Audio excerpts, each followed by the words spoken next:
శ్రీ సత్యసాయి దివ్య చరిత్ర నిత్యపారాయణ గ్రంథము 10వ అధ్యాయము 114వ పేజీ. అంశాలు: సాయి సూక్తి. నమ్మిన వారికి నమ్మినంతగా సాయి. పాపకేతువుకు వ్యాధి నివారణ. రూతు అనే మహిళ అనుభవము. అభయ ప్రదాత సాయి, వారే వీరు. సాయి సూక్తి. సత్యధర్మమహింసయు శాంతి ప్రేమ, మానవుని పంచప్రాణాలు మహిని చూడ. పంచప్రాణాలలో ప్రేమ ఎంతో హెచ్చు, కాన హృదయాన ప్రేమను గట్టిపరుచు అంటారు బాబా.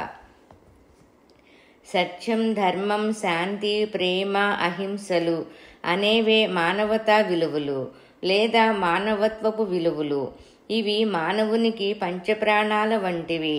పంచప్రాణములను వీడిన శరీరం ఎలా నిరార్థకమే కాక ప్రమాదకరమో అలాగే మానవతా విలువలు వీడిన మానవుని మనుగడ వ్యర్థమే కాక ప్రమాదకరం. ఈ ఐదింటిలో ప్రేమ విలువ మిన్న. నిష్కల్మషమైన ప్రేమ ప్రతిపదికగా జీవించటం అలవరుచుకుంటే మిగతా మానవతా విలువలు ధైర్యలక్ష్మి జంట వీడని సప్తలక్ష్ముల వలె వెంట ఉండి ఆ వ్యక్తిని సప్తధాన నడిపిస్తాయి. ప్రేమ స్వరూపుడు బాబా అందరినీ తమ హృదయాలలో ప్రేమను గట్టిపరుచుకొని ఉత్తమ మానవుని వలె జీవితాంతం గడపాలని బోధిస్తున్నారు. శ్రీ సత్యసాయి బాబా వారు దీర్ఘవ్యాధులను సహితం తమ కరుణ కటాక్ష వీక్షణ మాత్రాన నయం చేసి సంఘటనలు శ్రీ సత్యసాయి బాబా వారు దీర్ఘవ్యాధులను సహితం తమ కరుణ కటాక్ష వీక్షణ మాత్రాన నయం చేసిన సంఘటనలు ఎన్నో ఉన్నాయి. బాబా వారి ప్రతి చర్యకు తగిన కారణం ఉంటుంది. అది సాధారణ దృష్టికి గోచారం కాకపోవచ్చు. అది వారి వారి కర్మఫలాన్ని బట్టియో పూర్వజన్మ సుకృతాన్ని బట్టియో బలమైన నమ్మకాన్ని బట్టియో ఉంటుంది. భగవంతుని కృప వలన దుష్టకర్మల ఫలం బలహీనమయ్యి దాని ప్రభావం తగ్గిపోతుంది. ఆ కృపకు ప్రయత్నించటం ప్రతి భక్తుని కర్తవ్యం. నమ్మిన వారికి నమ్మినంతగా సాయి. పాపకేతు వ్యాధి నివారణ. బొంబాయిలోని రూసీ పటేల్ దంపతులకు కేతు అనే ఒక అమ్మాయి ఉంది. ఆ పాప ఒక చిత్రమైన వ్యాధితో బాధపడుతుంది. మాట్లాడలేదు, నడవలేదు, కూర్చోలేదు. ప్రముఖ డాక్టర్లు సహితం ఆమె విషయంలో విఫలులయ్యారు. బాబా వద్దకు తీసుకుని వెళదామని పటేల్ ఆతృతపడిన పార్సీ మతస్థురాలైన ఆయన భార్య సుముఖత చూపలేదు. ఇంతలోనే శివరాత్రి పండుగ వచ్చింది. మనసు దృఢం చేసుకున్న పటేల్ ఒక్కడే బాబా దర్శనానికి శివరాత్రి సందర్భంగా పుట్టపర్తికి వచ్చాడు. బాబాకు అంతా తెలుసు అనే గట్టి నమ్మకంతో మౌనంగా దర్శనానికి కూర్చున్నాడు. లింగోద్భవం తర్వాత బాల్కనీపై నుండి బాబా భక్తులందరినీ ఆశీర్వదిస్తూ పటేల్ వైపు కూడా ఒకసారి ప్రేమగా చూచారు. అంతేకాని ఇంటర్వ్యూ కానీ విభూతి సృష్టించి ఇవ్వడమో కానీ లేక పాపకు ఏదైనా మందు గురించి సలహా ఇవ్వడమో కానీ లేక కనీసం ఆ విషయంగా తమ అభయం ఇవ్వడమో కానీ చేయలేదు స్వామి. ఆ ప్రేమవాహినిలో కరిగిపోయిన పటేల్కు కూడా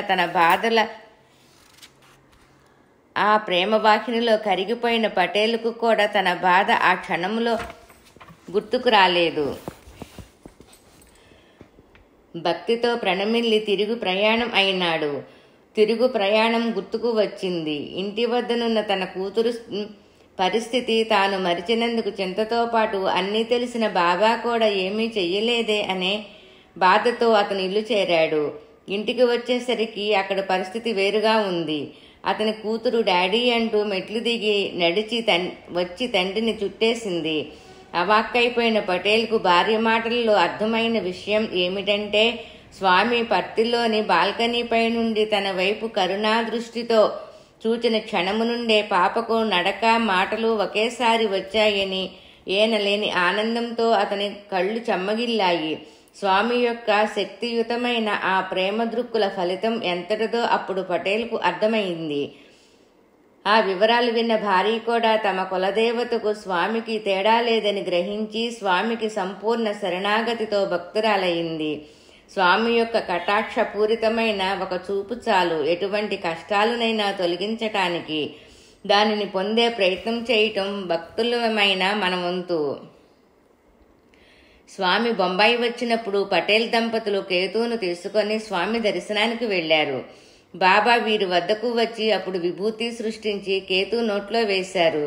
నమ్మకం, ధైర్యం పెంచుకున్న ఆ పాప మరింత స్పష్టంగా మాట్లాడసాగింది. డాక్టర్లు ఊహకు కూడా అందని అటువంటి జబ్బులను ఎంతమందికి నయం చేశారో స్వామివారికే ఎరుక. సంకల్ప సిద్ధులు స్వామి. మానవత్వానికి విలువనిచ్చే స్వామికి మతంతోనూ తమకు చేసే పూజలతోనూ పని లేదు. ఏ మతస్థులైనా అచంచల భక్తి విశ్వాసాలతో తాము నమ్మిన దైవాన్ని ప్రార్థిస్తే సర్వదేవతాతీత స్వరూపుడైన స్వామి తప్పక స్పందిస్తారు. స్వామికి తెలియని సంఘటన లేదు, తెలియని వారంటూ ఎవరూ లేరు. కారణం ఈ చరాచర సృష్టి యొక్క రెప్పపాటు కాలాన్ని కూడా నియంత్రించేది వారే. రూతు అనే మహిళ అనుభవము.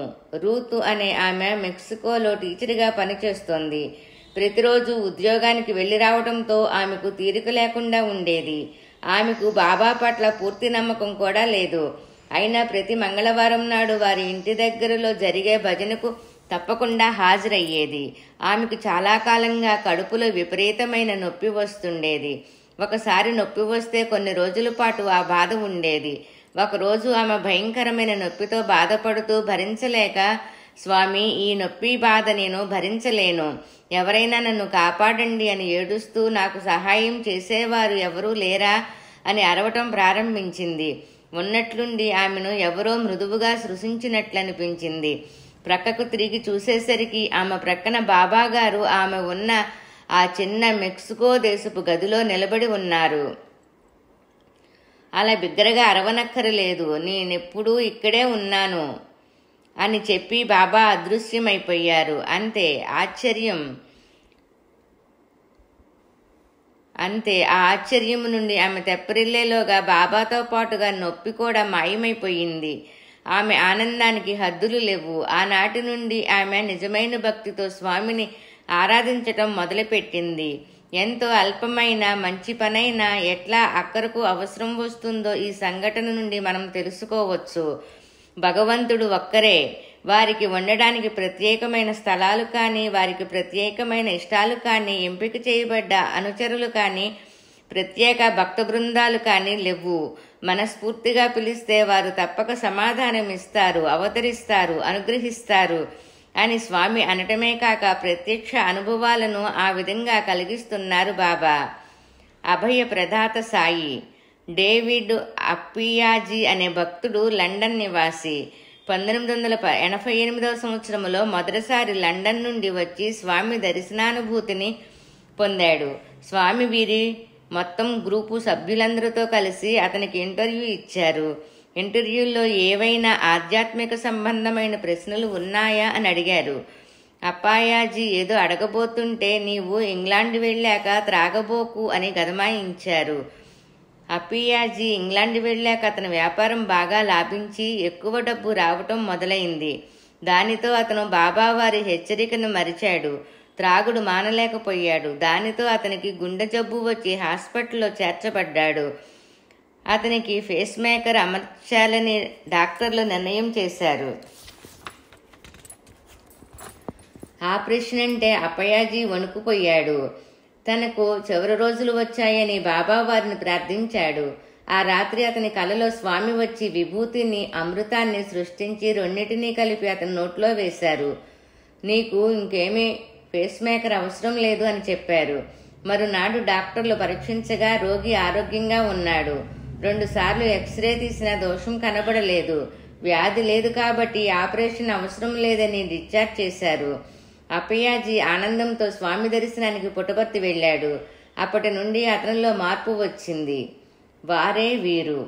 షిరిడి బాబా, సత్యసాయి బాబా ఒక్కరేనా కాదా అనే సందేహ మనస్కులకు స్వామి ఒకసారి ఇలా చెప్పారు. షిరిడి బాబా, సత్యసాయి బాబా ఒక్కరేనా కాదా అనే సందేహ మనస్కులకు స్వామి ఒకసారి ఇలా చెప్పారు. పంచదార పాకంతో చేసిన బిళ్ళ ఒకటి గుండ్రంగాను ఇంకొకటి పలకలుగాను ఉండవచ్చు, లేదా ఒకటి ఎర్ర రంగు ఇంకొకటి పచ్చ రంగు వేయబడి ఉండవచ్చు. కానీ రెండింటి రుచి ఒక్కటే, తేడా ఏమీ లేదు. రుచి చూసిన వాళ్లకు మాత్రమే రుజువవుతుంది, అనుభవించిన వారికే ఏకత్వం బోధపడుతుంది. వైద్వేశ్వరం హరిహరం మరకతలింగదాయకం సతతోధారకం సర్వం సాయం వందే జగద్గురుం. ఓం శాంతి శాంతి శాంతి. 10వ అధ్యాయం సంపూర్ణం. 118వ పేజీ.